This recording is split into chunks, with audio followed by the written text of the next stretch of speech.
Hey enablers, Mike Kunkel here. I want to talk to you today about buyer acumen and why it matters so much. Let's start with the definition.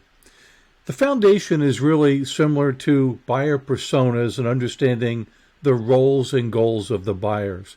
But I expand that with an acronym that I call COINOP. What are the challenges they face, the opportunities they might be able to capitalize on, the impacts of either not resolving the challenge or not capitalizing on that opportunity.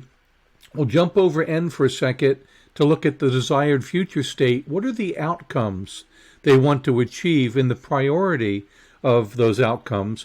And that goes back to the need then, because you can do a gap analysis between the current state and the desired future state and figure out what they need to close that gap and cross that chasm. Then you can also prioritize the needs and the outcomes. When you get this type of look at a buyer or your personas, it gives you a robust look into their world that most of your competitors just won't have. Now, you can layer other things on top of that, of course, like the metrics that matter most to them, the budgets that they have, and what's their span of control and their typical purchase authority. And then their buyer's journey or buying process. What is that typically, and who do they interact with internally as they move through that? Who are the most common partners? What's the decision criteria typically? How do they make their decisions?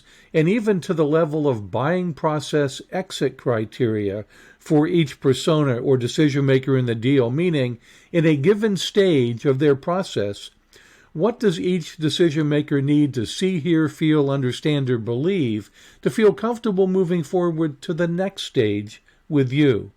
Now, obviously, you're doing this at a general or generic level when you build Acumen, and then you teach your sales reps to take it to the person or individual level in a real deal. Hey, if company size matters, you can document that as well. Other pressures they face, right? What are the risk pressures, preferences, or internal politics that might influence your buyers? What other personal factors are at play? The emotional or personal factors and value drivers or needs that are driving them. This includes value perception as well, right? So how do they define value? Is it business value, meaning the financial or operational metrics that matter most to them? Is it something that's experiential, trying to improve a process or experience? Could it be aspirational, tied to their mission, vision, values, or other things that are critical for them? And again, it comes back to personal. What are the personal factors that are at play, like reducing risk for them, looking good, increasing political capital, and maybe teeing them up for a promotion, whatever it might be for them. And of course, it's typically a mix. Almost everyone has personal needs or motivators that are driving them. And then it's generally one of the other three or even a mix of those as well. Now, think about everything we've talked about quickly here and the depth of understanding that you would have about your buyers and your market if you captured this. That helps others in your organization, senior leaders, of course, and executives set strategy, determine product market fit, develop go-to-market plans, and other things that are beyond sales enablement, like creating the sales model. But in terms of buyer acumen influence on sales enablement, there are some other critical things that are important as well. And I think of it as the buyer influence wheel, with buyer acumen in the center, and then almost like a set of dominoes spreading out from there. What are the other things that buyer acumen influences, like buyer engagement content that will help the buyers make decisions through the stages of their journey? The sales support content you provide to your team on how to work with those buyers, the training that you provide and the coaching that managers provide.